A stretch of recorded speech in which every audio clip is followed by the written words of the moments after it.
Hoy comenzamos hablando de salud porque la mayoría de las veces cuando pensamos en cirugía plástica y medicina estética lo relacionamos con el cuerpo y con la imagen, pero hoy vamos a hablar de salud mental desde este punto de vista. Doctora Alejandra Abril, ¿están directamente relacionadas la salud mental y la cirugía plástica? Por supuesto que sí, Cris. La autoestima y la confianza de las pacientes se ve alterada por su apariencia física y también es de vuelta a ellas una vez que ellas mejoran esas áreas de su cuerpo con las que no están satisfechas. Es decir, que si yo no estoy a gusto con lo que veo en el espejo, puedo sufrir de inseguridades. Claro, de ansiedad, alteraciones con tu entorno social o tu entorno laboral, y hemos visto que estas alteraciones mejoran dramáticamente una vez que la autoestima y la percepción visual de las pacientes frente al espejo pues mejora. Es mucho más fácil relacionarse con su entorno y disminuir todas esas inseguridades que tienen. ¿Qué pasa con la ansiedad y con la depresión, que para mí están directamente relacionadas también con ese tipo de inseguridades? Digamos que es bidireccional. Puede ser que la ansiedad y la depresión generen inseguridades en tu aspecto corporal y que más allá de tenerlas tengas una dismorfia corporal, que es, digamos, que la enfermedad que define como este tipo de eventos en los que los pacientes ven una imagen que no es la realidad en el espejo y siempre buscan más procedimientos o algunas intervenciones para estar conformes con su cuerpo y nunca llegan a esa conformidad. En ese caso hablamos de una patología de salud mental. Pero cuando no existe esta, es decir, que no hay una dismorfia corporal, sino que tú no te sientes sencillamente bien con tu cuerpo y hay algo que haces, un procedimiento estético que te devuelve la confianza, eso cambia dramáticamente la vida de las pacientes. Yo siempre le digo a mis pacientes, no hay un pago mayor o una satisfacción mayor que ver tus ojos llenos de alegría. Y eso para mí, en lo personal, es el mejor pago que me puede dar la vida y precisamente por eso soy médica. Creo que a veces la gente olvida un poquito que detrás del cirujano plástico, en esa imagen que tienen de superficialidad, nos encontramos seres humanos que realmente lo que queremos es devolverle la seguridad y la confianza a nuestras pacientes y el amor por ellas mismas. Gracias, doctora Alejandra. A ti, Cris.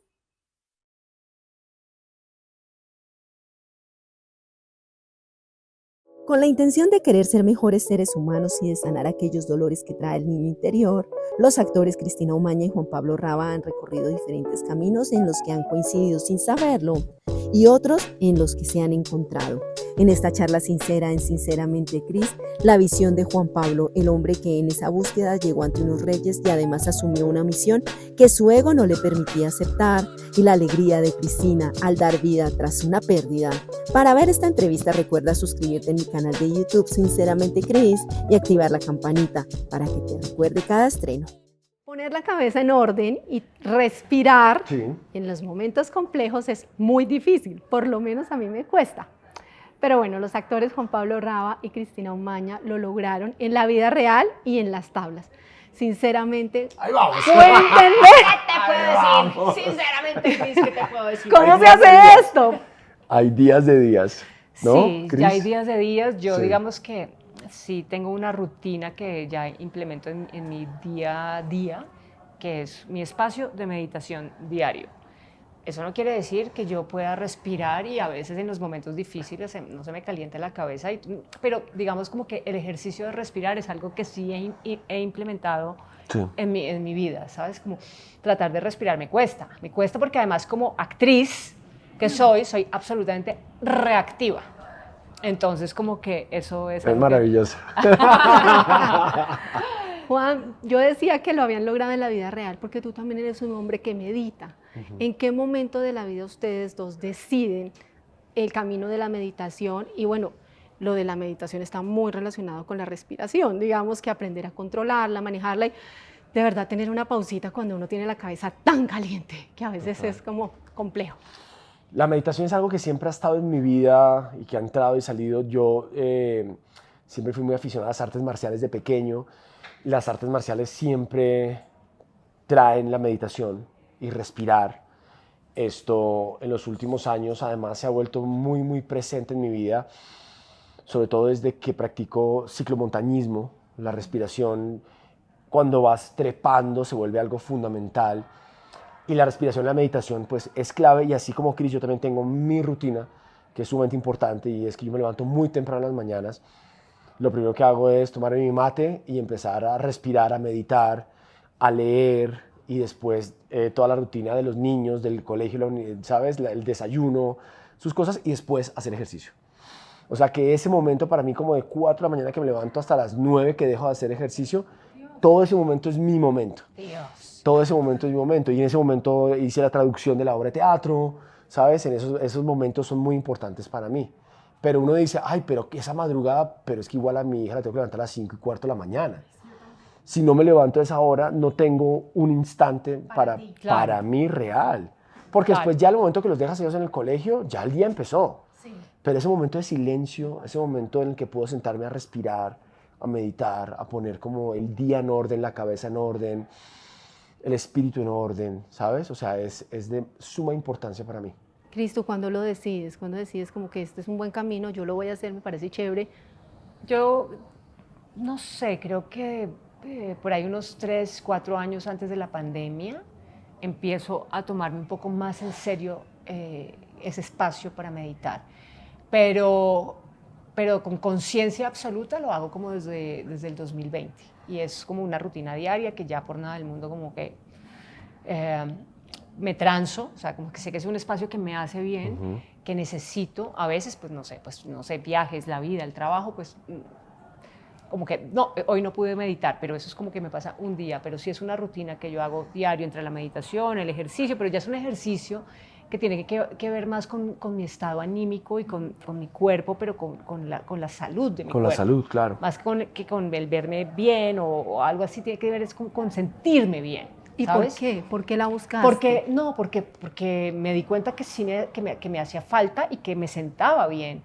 Y digamos que ese espacio de silencio sí ha hecho de mí otra persona completamente diferente. ¿Qué ha traído? ¿Qué beneficios ha traído a sus vidas la meditación? No, pues a mí sí me trae mucha más conciencia, me trae más claridad, me trae mucha más paciencia, por ejemplo, y más control de mi cabeza, de mi mente, de mis pensamientos, de mis emociones. Es una herramienta que es saludable, que me sienta bien. Eso era lo que yo decía. Por eso es que digo que es complejo, porque cuando uno tiene la cabeza caliente y de verdad decir, Dios mío, dame paciencia. Pero soy muy... Y contenerte. Overthinking, como en mi vida lo he sido, que sobrepienso mucho las cosas, y digamos que ese es un trabajo mío ahora permanente y cotidiano, ¿no? O sea, como el aplacar mi cabeza para no sobrepensar, porque es muy dañino. Como soltar también, ¿no? Soltar, porque soy muy aprensiva también y controladora un poco, entonces el soltar ¿Quién lo iba a pensar? Juan, ¿y a ti qué beneficios te ha traído? Yo desde hace ya unos años decidí, sobre todo cuando arranqué mi proceso de tratar de entender mi salud mental y mi propia crisis de la mediana edad, yo de alguna forma decidí que mi único objetivo en la vida real es ser la mejor versión de mí mismo. No tiene nada que ver con nadie más, es la mía. Y esa mejor versión realmente se ve cuando estoy presente, cuando estoy realmente presente. Y lo que más me da la meditación es la capacidad de estar presente. Porque es lo que estás haciendo. Estás contigo, con tu cuerpo, con tu espíritu, con tu mente, con tu corazón, con tu cabeza, y estás ahí. Y es lo que aprendes a hacer. A olvidarte de distracciones, a olvidarte de las 1000 cosas que tienes que hacer, y es como, no, yo este espacio me lo doy para mí. Y si piensas realmente lo que estás haciendo, mucha gente piensa que la meditación tiene que ver con poner la mente en blanco, entrar en trance y entrar en un estado... Sí. Tú puedes meditar estando sentado 5 minutos en silencio. Esa es una gran meditación. Es una forma de empezar. Muchas veces la gente no entra a meditar porque piensa que es muy difícil y porque piensa que tiene que estar 1 hora en la posición del loto sentado y que la columna... No, tú puedes estar 5 minutos sentado meditando. O en mi caso, por ejemplo, que descubrí la meditación activa, que es la bicicleta. Cuando trepo, estoy pensando en mí, en mi respiración, en mi corazón, en mi cuerpo. Y cuando bajo estoy concentrado en no quebrarme ya sabemos. Wow, sí. Entonces termina siendo la meditación activa. Uno puede meditar durante el día en muchas circunstancias. La pausa.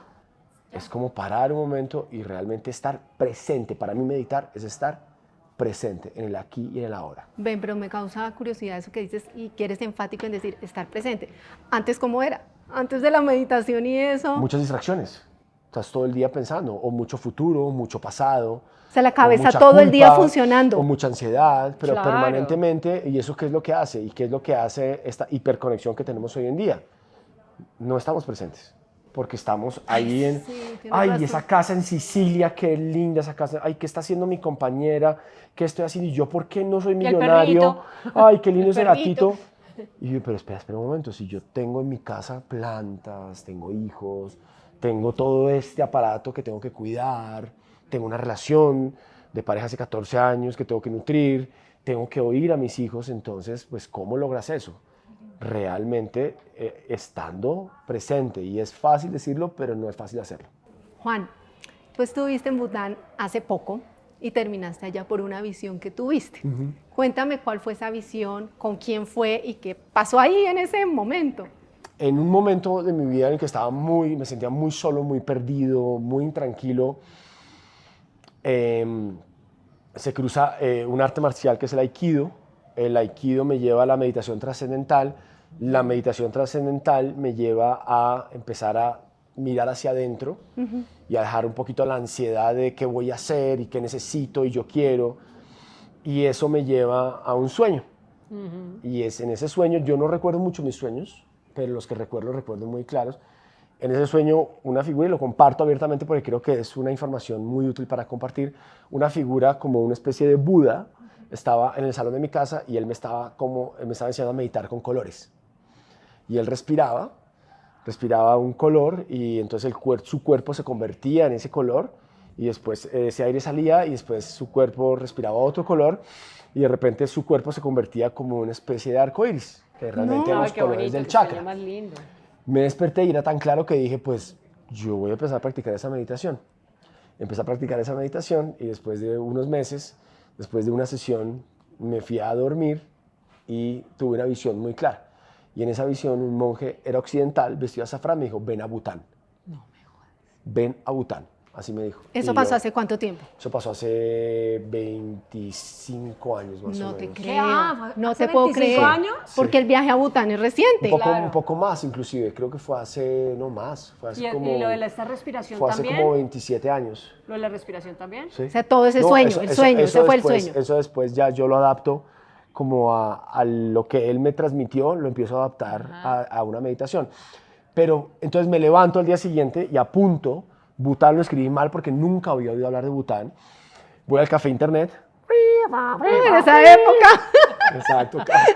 Para los que no saben, había que conectarse en un café internet porque no había celulares, no había...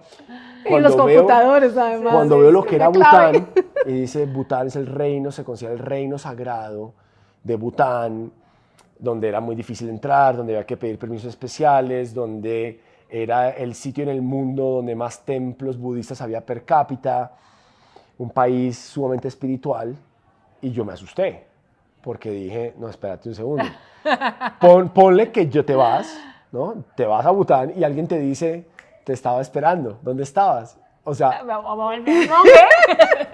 yo estaba empezando mi carrera además, Claro, claro. y fue tan claro que dije en ese momento, no, yo no... No estoy listo para esto. Y dejé de meditar y dejé de todo en ese momento. No, vale. Sí, me dediqué a mi carrera y a sacar mi carrera adelante. Y 28 años después, pasando por momentos complejos y por una crisis de mediana edad, Moni es la que me dice, oye, tanta hora que has dado con Bután, vete a Bután. En ese momento de la crisis En que ese momento estabas en el como que estaba después de la depresión postparto. Después de todo eso que me pasó y después de empezar a navegar, porque además el camino es así, una vez que tú descubres que hay algo, empiezas a hacer terapia y empiezas a encontrar diferentes herramientas, pero el camino de la salud mental no es claro, no es una línea recta. Y es eterno, yo creo. Y en un momento exacto, yo creo que uno nunca ya deja de trabajar en uno. Y en un momento de crisis, Moni me dice, ¿por qué no te tomas un tiempo para ti? Porque nunca lo has hecho. En 14 años de vida juntos, pues realmente toda la vida siempre ha sido enfocada en nosotros, en nuestras cosas. Tómate ese tiempo para ti. Y me fui a Bután. ¿Qué pasó allá? Viviste Pasó dos todo. experiencias particulares, porque otra vez este monje vestido de azafrán se aparece en una fotografía que solamente tú tienes. Sí, Y además terminas con los reyes de allá. O sea, pasan un montón monje de se cosas. apareció? Explícame un poquitito todo eso. la primera cosa que pasó, que fue muy bonita, y es que en una caminata, porque yo desde que empecé en el tema de la salud mental, desde que descubrí mi crisis, desde que empecé a hablar con otros hombres y empezamos a descubrir que había otras personas viviendo lo mismo, yo le digo a Moni, óyeme, hay otra gente viviendo esto, y Moni me dice, tienes que hacer un podcast. Y yo le dije, yo soy actor. Podcast. Eso lo hace Cristina. otra gente. Eso es, Los periodistas. yo soy artista, ¿me entiendes? O sea, Claro. yo sentía algo que estaba como, no sé, que no era lo que yo hacía.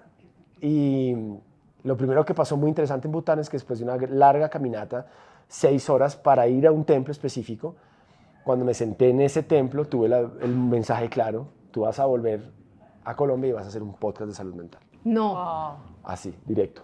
Tú. Wow. Después Qué de haberme...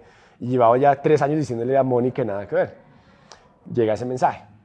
Lo siguiente que pasó muy bonito es que yo igual, lleno de un poco de ego, pues yo desde que llegué a Nueva Delhi, que es uno de los puertos de entrada, porque además hay puertos de entrada muy específicos para entrar a Bután, y vi los primeros monjes, yo dije, me van a decir, te estábamos esperando, te estábamos buscando.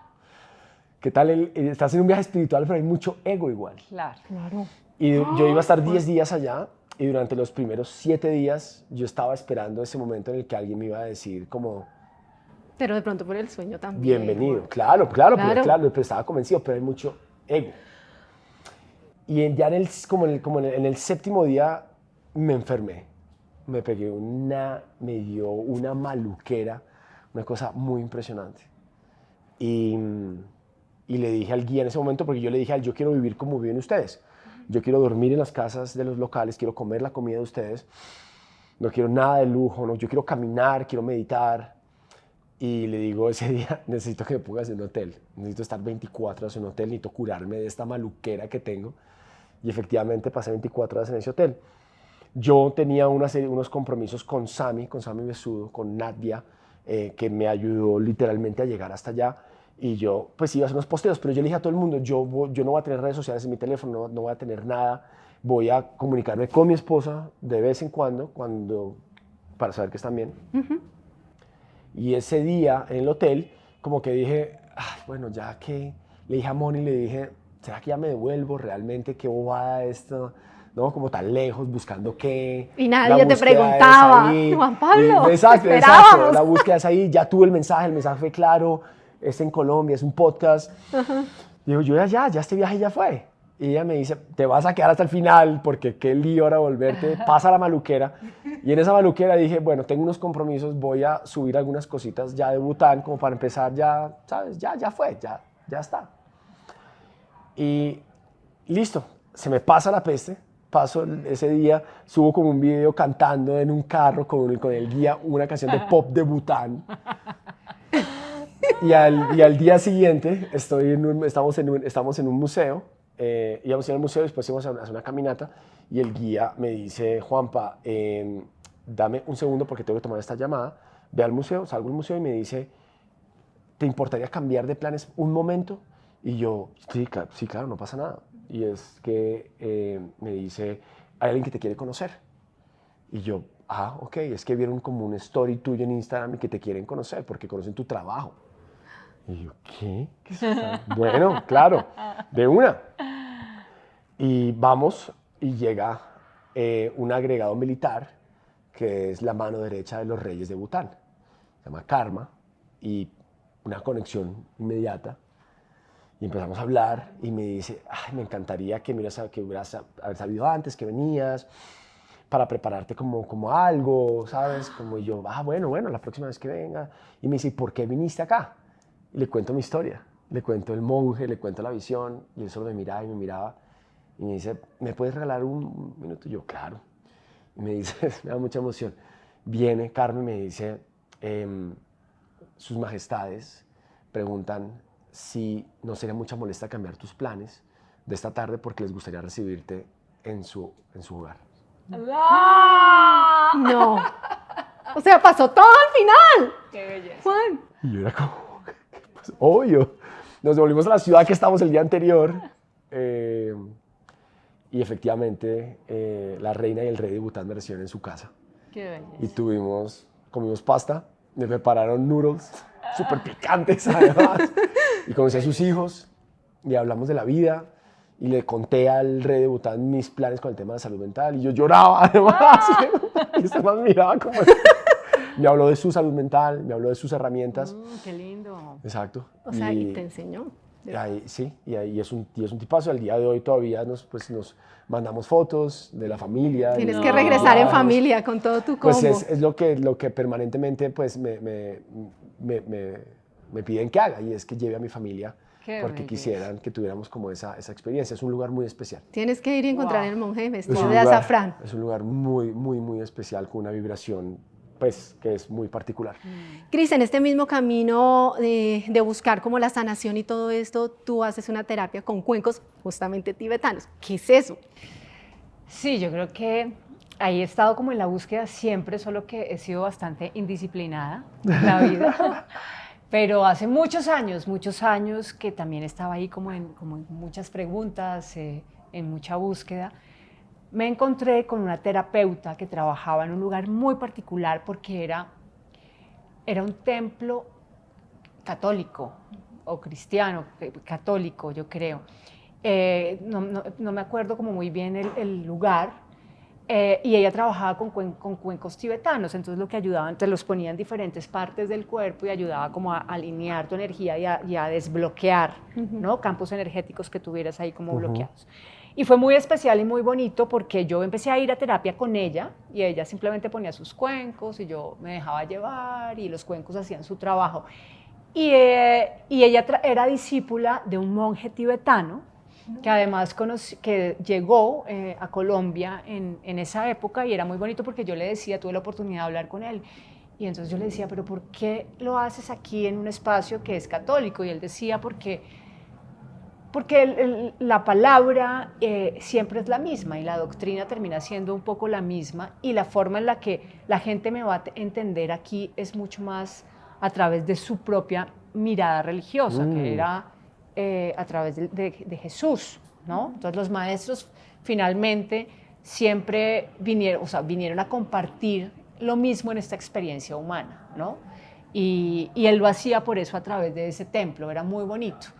Entonces estuve en una época como haciendo esa terapia de cuencos tibetanos y siempre como en la búsqueda de todo hecho, o sea, yagé, bueno, de todo, sí, de todo. Y ahora me conecto mucho más como con este tipo de meditación. Estuve en unos retiros de Joe Dispenza, y yo creo que como yo soy tan mental, y él es un... ¿Estuviste con él? Sí, wow. estuve en 2 retiros de él. Qué chévere. Y como él es un científico especializado en neurociencia, como Sí. que le entiendo mucho más el tema de cómo funciona tu cuerpo, tus chakras, tu cerebro, ¿sabes? Cómo las hormonas van activando tus centros energéticos. Y he conectado mucho con sus meditaciones, ¿no? Y ahí como que pude empezar a tener la disciplina de educar mi cuerpo, educar mi mente, mi cerebro, y poder bajar mis frecuencias energéticas y entrar o tratar de entrar en estados elevados de conciencia. Cris, ¿qué te generó esa búsqueda? ¿A Juan fue la ansiedad, como todo esto de la depresión postparto? ¿A ti qué te generó en ese momento la búsqueda? ¿Qué querías sanar? No, yo creo que siempre, pues sí, creo que tal vez siempre he querido sanar una ausencia de padre, tal vez, algunas tristezas que ni siquiera yo misma entendía, como poder encontrar también como un espacio de conexión conmigo misma, ¿sabes? Creo que siempre he sido, de todas maneras, aunque yo soy muy social y tengo muchas amigas de la vida así entrañables, yo soy muy solitaria también, soy muy solitaria y soy reservada. Yo soy reservada, entonces esos espacios de introspección siempre me han gustado y siempre los he buscado muchísimo. Lo que pasa es que soy indisciplinada también, entonces como que sabes, y soy muy mental, entonces yo necesito, sabes, como domar la bestia, Tener el todo control. tiempo, sí. Sí, entonces sé que lo necesito hacer y bueno, pues ahí voy buscando como espacios. Pienso que siempre llegas a lo mismo, ¿no? Que es como a esa comunión contigo mismo, a ese espacio de la nada en donde puedes encontrarte con, no sé, con tu yo superior o como lo quieras llamar. pero sí se necesita el silencio para poder estar ahí, para poder entrar en conexión, ¿no? Para encontrarse uno. Juan, tocaste el tema del podcast y bueno, quería preguntarte qué ha traído para ti en tu vida interior ese podcast. Entender que no eras el único que lloraba, sino que les pasa a los hombres y que muchas veces o la mayoría de veces se quedan callados porque esta misma sociedad los viste de fuertes. Yo creo que ha traído un propósito afuera de mi casa. Y es que yo siempre quise ser padre. Para mí un propósito muy claro siempre ha sido ser un buen papá. Pero el podcast lo principal que ha traído es un propósito hacia afuera. Y es realmente poder servir a los demás. Desde tal vez una necesidad muy personal, que fue hablar con otros hombres o seres humanos y a través de esas experiencias aprender para mí, darnos cuenta a todos los involucrados que estábamos prestando un servicio social y que le está ayudando a la gente a no sentirse tan sola, a normalizar la conversación, a las mujeres a entender más o mejor a los hombres de su vida, a los hombres a sentirse que muchos de los paradigmas sociales que han existido hace tanto tiempo, pues no tienen por qué seguirlos. Entonces, sí, creo que es eso, creo que ha sido un propósito hacia afuera. Cris, para ti, ¿qué ha sido lo más lindo y lo más retador de ser mamá? Tú tienes una adolescente ya en tu casa, ¿cómo ha sido este camino? Ha sido maravilloso, lleno de muchos retos también, ahora que oía a Juan Pablo, como que pensaba también en mi experiencia. Y sí, sabes, como que cada vez que voy entrando como a cierta etapa de mi hijo, me siento absolutamente ignorante frente al proceso, ¿sabes? Y a veces con muchos miedos a cómo acompañar a mi hijo y acompañarme a mí misma en su crecimiento. No sé, el crecimiento de Baltasar o Baltasar a mí me ha dado unas alegrías infinitas, o sea, he tenido unos momentos con él íntimos, hermosos, que me conmueven y que doy las gracias de poder estar ahí presente para poderlos vivir con él, porque además son momentos absolutamente espontáneos. No hay ninguna planeación al respecto. Ahora digamos que la adolescencia me reta, o sea, y me reta montones y trato como de pasar por encima de mis miedos, de mis creencias, ¿sabes? Como también como de ciertos discursos que creo que tengo, que he aprendido, o el deber ser, o de lo que puede pasar, ¿no? El miedo de vivir en una ciudad como esta, en un país como este, y permitirle a él ser, permitirle también volar, ¿sabes? Poderle aventurar, poder equivocarse. Me siento como un aprendiz en este momento absoluto con respecto a mi hijo, pero es maravilloso y trato como de cuidar el vínculo un montón, ¿sabes? También creo en la contención, creo en los límites, porque creo en eso, o por lo menos en esta experiencia que tengo con mi hijo, creo que son importantes. Los límites y la contención es como un tira y afloje ahí permanente. Es que es un aprendizaje diario, uno con los hijos es un desafío diario porque uno no está preparado para eso, Cris. Pero tú desde chiquitita, o sea, desde muy joven, soñabas con ser mamá, anhelabas, se te metió en la cabeza ser mamá y quiero ser mamá y bueno, siempre lo quisiste. ¿Por qué no tuviste más hijos? Tú tuviste una pérdida, pero ¿eso fue antes o después de Baltasar? Fue antes de Baltasar, antecitos de Baltasar, pero mira, digamos como que no creas, o sea, en mi película tampoco estaba el ser mamá, digamos que en un principio, pues en esta carrera de actriz empieza como todo así como guau, viajes para un lado y para el otro, yo como que tampoco no me lo soñaba tanto, era muy nómada siempre, muy viajera, pero llega como a los 30 años en donde el reloj biológico se empieza como a decir, wow, quiero ser madre, me encontré con una persona que también, ¿sabes? Como que quería ser padre y surgió sin pensarlo muchísimo, la verdad, tuve una pérdida justo antes o sea, como 3 meses antes de Baltasar, y pude experimentar como esa depresión posparto, que además es un tema que te supera, ¿no? Que es muy hormonal también. Y eso también me reafirmó que yo quería ser madre, o sea, que yo de verdad quería ser madre, que de verdad quería vivir esa experiencia. Después llega Baltasar y no me lo dudé un segundo, como de quiero ser mamá, y me gocé el embarazo. Yo estaba trabajando, yo trabajé 6 meses de mi embarazo, los últimos 3 meses en Capadocia. Hice una película en Cartagena, después Capadocia en México, y fue como un espacio muy bonito, y la verdad se portaron increíble conmigo, me consintieron, me acompañaron, y yo estaba ahí como rodeando a mi bebé todo el tiempo, y fue muy lindo el embarazo, ¿sabes? Fue como, o sea, el hecho, o sea, como la conciencia de dar vida era una cosa, Sí. o sea, diosa real, ¿no? O sea, dar vida era como lo más hermoso del mundo. Y esa experiencia me pareció hermosa, valiosa, dolorosa, miedosa, o sea, era así como el personaje, es maravilloso y es miedoso y es maravilloso y es miedoso. Pero un gran regalo. Y me he permitido desde ese momento, desde que fui madre, como también, ¿sabes? Como frenar un poco, no en seco, pero sí no poner, nunca he antepuesto mi carrera a mi maternidad, eso nunca ha sucedido. Y siento que he logrado un balance en donde yo me siento satisfecha como actriz en mi evolución y en mi proceso, pero también como madre, de poder estar ahí, poder acompañar a mi hijo en el crecimiento y poderme no perder de tantas cosas, y también como mujer, como pareja y como Cristina, sola, sin marido, sin hijos, también poder tener ese proceso mío como mujer de crecer y de evolucionar. Me he permitido ese espacio. Qué lindo. Bueno, en Respira hay muchos cuestionamientos sobre lo que pasa con los hijos y con lo que viene al futuro de si tener hijos o no. Entonces hay muchas inquietudes que de verdad a veces uno dice, si me pongo a pensar en todo lo que viene y todo lo que está pasando, pues uno sí se preocupa, o yo por lo menos me preocupo mucho. Te contaba ahora lo que viene para nuestros hijos cuando estén adelante, la falta del agua, el cambio climático y todo este tipo de cosas. ¿Cuánto de verdad y cuánto de ficción hay en esta obra frente a ese tema? Pues yo creo que depende mucho de cómo lo quieras ver, ¿no? Tal cual. Pero hay discursos que son reales, que suceden, hay preguntas, y yo creo que es como lo que hablaba Juan Pablo ahora, o sea, la verdad no es absoluta, nunca lo es simplemente un punto de vista, es una mirada.